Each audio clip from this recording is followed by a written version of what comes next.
इयत्ता चौथी आपण चौथीच्या स्कॉलरशिपच्या अभ्यासाला सुरुवात केलेली आहे.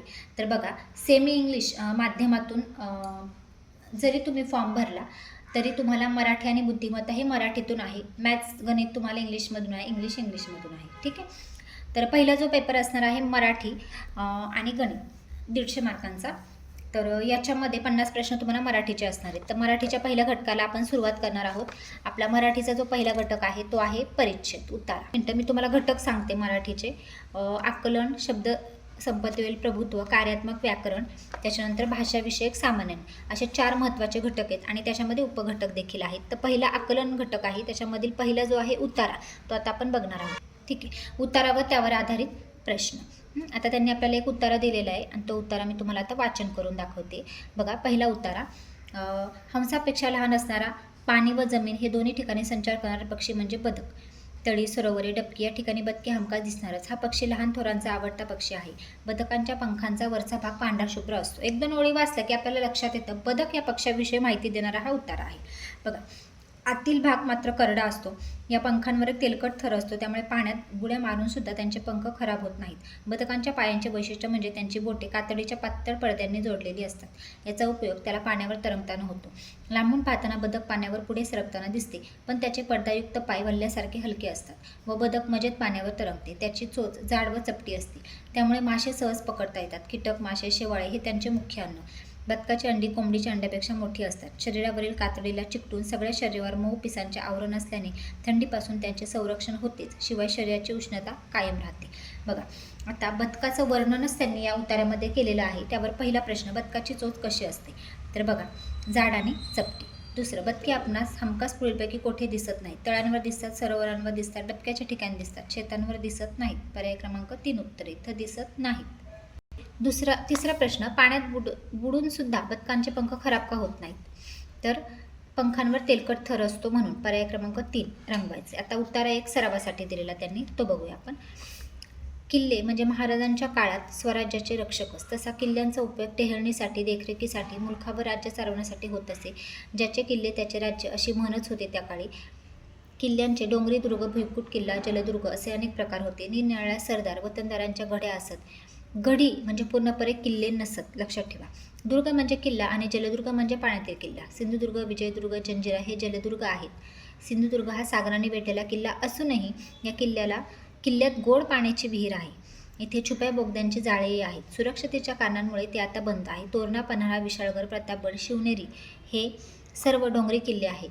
डोंगरी किल्ले म्हणजे गिरिदुर्ग, भक्कम तटबंदी, चिखलखती बुरुज, तोफा व बंदुका यांचा मारा करण्यासाठी सोयीची जागा ही त्यांची वैशिष्ट्ये आहेत. पहिलं, पूर्ण नसलेल्या किल्ल्यास काय म्हणतात? तर इथं मी तुम्हाला सांगितले, गढी म्हणजे पूर्ण नसलेला किल्ला म्हणजे गढी. पर्याय क्रमांक 3 उत्तर येईल. दुसरं, डोंगरी किल्ल्यांचे पुढीलपैकी कोणते वैशिष्ट्य नाही? तर बघा, डोंगरी किल्ल्यांवर भक्कम तटबंदी असते, चिलखती बुरुज असतो, तोफांसाठी सोयीची जागा, सभोवार पाणी नसते. सभोवार पाणी कुठे असते? तर जलदुर्गामध्ये. तिसरं, किल्ल्यांचा उपयोग कशासाठी केला जाईल? टेहळणीसाठी, देखरेखीसाठी का फक्त रक्षणासाठी? तर नाही, टेहळणी, देखरेख आणि राज्य चालवण्यासाठी म्हणजे पर्याय क्रमांक 4. आता उत्तरात दुसरा बघूया आपण लगेचच. ओके. महाराष्ट्र ही संतांची भूमी आहे. महाराष्ट्र ही संतांची भूमी आहे. महाराष्ट्रात संत ज्ञानेश्वर, संत तुकाराम, संत एकनाथ, संत तुकडोजी महाराज, संत गोरा कुंभार, संत सावतामाळी, संत नामदेव व संत रामदास असे अनेक संत जन्माला आले. लोकांची सेवा करण्याचे महान मंदिर या संतांनी महाराष्ट्रात उभारले. या मंदिराचा पाया संत ज्ञानेश्वर माऊलींनी घातला. संत नामदेवांनी त्याच्या भिंती बांधल्या. संत एकनाथांनी त्यावर घुमट चढवला. संत तुकारामांनी कळस बांधला, तर संत गाडगेबाबांनी पताका चढवली. गोपाला गोपाला देवकनंदन गोपाला हे संत गाडगेबाबांचे आवडते कीर्तन होते. स्वच्छता हाच परमेश्वर हे लोकांना त्यांनी पटवून दिले होते. सर्व संतांचे म्हणणे एकच आहे, देव माणसात आहे. जनसेवा हीच ईश्वर सेवा होय. संतांनी आपल्या कृतीतून हे दाखवून दिले आहे. जे का रंजले गांजले त्यांचे म्हणे जो आपुले, तोची साधू ओळखावा देव तेथेच जाणावा. हा संत तुकारामांचा उपदेश आहे, लक्षात ठेवा. जे का रंजले गांजले. ओके. आता यावर आधारित प्रश्न, सर्व संतांचे म्हणणे काय आहे? तर बघा, देव माणसात आहे. दुसरं, लोकसेवेचे मंदिर कोणी उभारले? संतांनी. पर्याय क्रमांक 3. तिसरं, गोपाला गोपाला देवकी नंदन गोपाला हे कीर्तन कोणाचे होते? संत गाडगेबाबांचे, की ज्यांनी स्वच्छता हाच परमेश्वर हा लोकांना संदेश पटवून दिलेला आहे. आता उत्तरा क्रमांक 3 बघूया आपण. मधून मधून पक्षी दिसतात, कोणी शेतावर तर कोणी नदीवर, कोणी झाडावर तर कोणी डोंगरावर. काळ्या रंगाचा सडपातळ असा कोतवाल उडतो तेव्हा त्याची झेप काय सुंदर दिसते, जणू काही विमानच. शेवटी लांब चोची काळी आणि डोळ्यांचा रंग तांबडा असा हा कोतवाल. स्वतःच्या रक्षणासाठी मोठ्या पक्ष्यांना तो पळवून लावतो. नदी जवळून गाडी जाऊ लागली की नदीत एखादा खंड्या बुडी मारताना दिसतो. छंद मासे मारण्याचा, पण पोशाख मात्र सुरेख, चकचकीत निळा व तपकिरी रंगाचा पाणथळी राहणारा हा पक्षी आहे. खंड्याला धिवर पक्षी असेही म्हणतात. काही शेतात मोर दिसतात, कधी सुंदर पिसारा उभारून नाच करताना, तर कधी झाडाच्या फांदीवर ऐटीत बसलेली. मोराची पाहण्याची व ऐकण्याची क्षमता तीक्ष्ण आहे.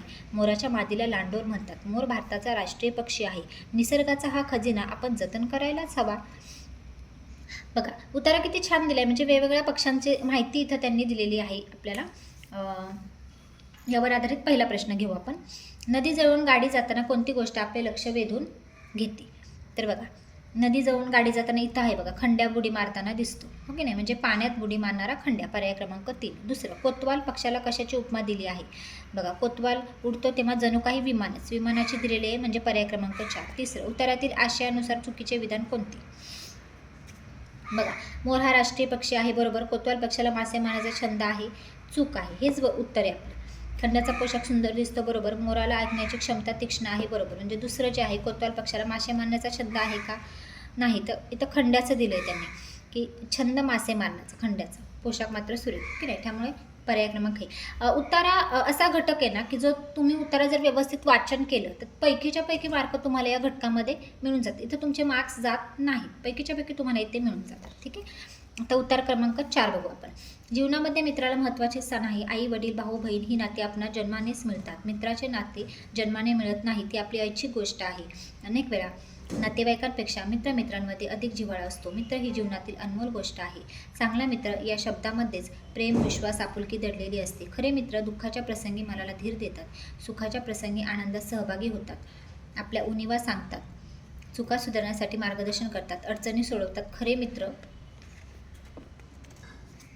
आरशाप्रमाणे असतात, खरी प्रतिमा दाखवून गुणदोषांचे दर्शन घडवतात. म्हणूनच खऱ्या मित्राला जीवन प्रवाहाला वळण लावणाऱ्या तटाची उपमा दिली आहे. अलंकार हे शरीराला शोभा असतात, मित्र हे त्याच्याप्रमाणे शोभादायक असता कामा नयेत. फक्त तोंडावर स्तुती करणारेही नको, कारण मित्र हे एक अत्यंत खास नातं आहे. बघा मित्राविषयी माहिती देणारा हा उतारा आहे. त्यावर आधारित पहिला प्रश्न, खऱ्या मित्राला कशाची उपमा दिली आहे? तर कशाची दिलेली आहे? बघा इथं खऱ्या मित्राला जीवन प्रवाहाला वळण लावणाऱ्या तटाची उपमा दिलेली आहे. तर तट म्हणजे काय? किनारा, म्हणजे पर्याय क्रमांक 2 उत्तर येईल आपलं. कधी कधी काय समानार्थावर आधारित सुद्धा प्रश्न असतो. हां आता तुम्ही इथं म्हणताल इथं तट याच्यामध्ये नाहीच आहे चारही पर्यायामध्ये, तर असं नाही, त्याचा समानार्थी शब्द आहे का बघायचा आणि मग ते आपलं उत्तर असतं. दुसरं, पुढीलपैकी कोणते नाते जन्माने सिद्ध होत नाही? तर मित्राचे. तिसरं, उतार्यातील आशयानुसार खऱ्या मित्राचे कोणते लक्षण नाही विचारले? त्यांनी नाही विचारले. खरा मित्र दुःखाच्या प्रसंगी मनाला धीर देतो, बरोबर. खरा मित्र आपल्या उणिवा सांगून मार्गदर्शन करतो, बरोबर.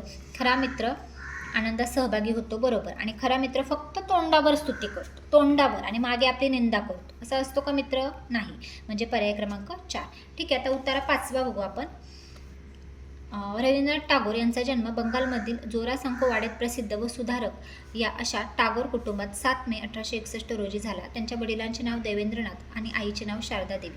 रवींद्रनाथांसह त्यांची सर्व भावंडे कोणत्या ना कोणत्या कलेत निपुण होती. सतत वाचन करणे हा रवींद्रनाथांचा छंद होता. वयाच्या 10व्या वर्षापासूनच ते सुंदर कविता करीत, आणि त्याला कारण म्हणजे त्यांनी अनुभवलेले रम्य बालपण. निसर्गातील झाडं, पानं, फुलं, पक्षी, नद्या, पर्वत व आकाश या साऱ्या निसर्गाचं आकर्षण त्यांना होतं. घराच्या शाळेच्या 4 भिंतीआड त्यांचे मन रमत नसे. त्यांनी सुरू केलेल्या शांतिनिकेतनमध्ये नृत्य, संगीत, चित्र, नाट्य या कलांचे शिक्षण दिले जाई. ते भांडार नावाचे मासिकही चालवत. त्यांच्या गीतांजली या काव्यसंग्रहाचे नोबेल पारितोषिक मिळाले आणि ते विश्वकवी झाले. सर्वात आनंददायी गोष्ट म्हणजे जनगण मन हे त्यांचे गीत भारताचे राष्ट्रगीत आहे. आता बघा आपले जे राष्ट्रगीत रवींद्रनाथ टागोर यांनी लिहिलेलं आहे त्यांच्याबद्दल माहिती देणारा हा उत्तर आहे. तर बघा त्यावर आधारित पहिला प्रश्न, रवींद्रनाथ टागोर यांना कशाचे विलक्षण आकर्षण होते? तर बघा इथं दिले त्यांनी झाडं, पानं, फुलं, पक्षी, नद्या, पर्वत, आकाश या सगळ्यांचं, म्हणजे साऱ्या निसर्गाचं. पुढे बघा दुसरं, रवींद्रनाथ टागोर यांच्या कोणत्या काव्यसंग्रहात नोबेल पारितोषिक मिळाले? तर बघा गीतांजली या काव्याला. तिसरं, चुकीचे विधान ओळखा. रवींद्रनाथ यांनी भारताचे राष्ट्रगीत लिहिले आहे, बरोबर. रवींद्रनाथ विश्वकवी आहेत, बरोबर. तिसरं, रवींद्रनाथ केसरी मासिक चालवत. आणि रवींद्रनाथांना वाचनाचा छंद होता, बरोबर. केसरी मासिक नाही तर बघा भांडार नावाचे मासिकही ते चालवते. हां, तर बघा अशा प्रकारे आपण आत्ता उत्तरावर आधारित प्रश्न बघितलेले आहेत. तर 5 उत्तरे आपण पाहिले. सराव व्यवस्थित वाचन करायचं आहे आणि सोडवायचं आहे. जर तुम्ही व्यवस्थित वाचन उत्तराचं केलं तर यावर पैकीच्या पैकी मार्क्स तुम्हाला नक्की मिळतात. आणि आत्तापासून जर या अभ्यासाला तुम्ही सुरुवात केली तर नक्कीच तुम्ही स्कॉलरशिपसाठी पात्र ठरणार आहोत. आणि कॉम्पिटिटिव्ह एक्झाम ज्या पुढे असतात MPSC UPSC या सर्वच एक्झामसाठी अशा ज्या स्पर्धा परीक्षा आहेत ते देणं अत्यंत आवश्यक आहे. तुम्हाला परीक्षेसाठी शुभेच्छा.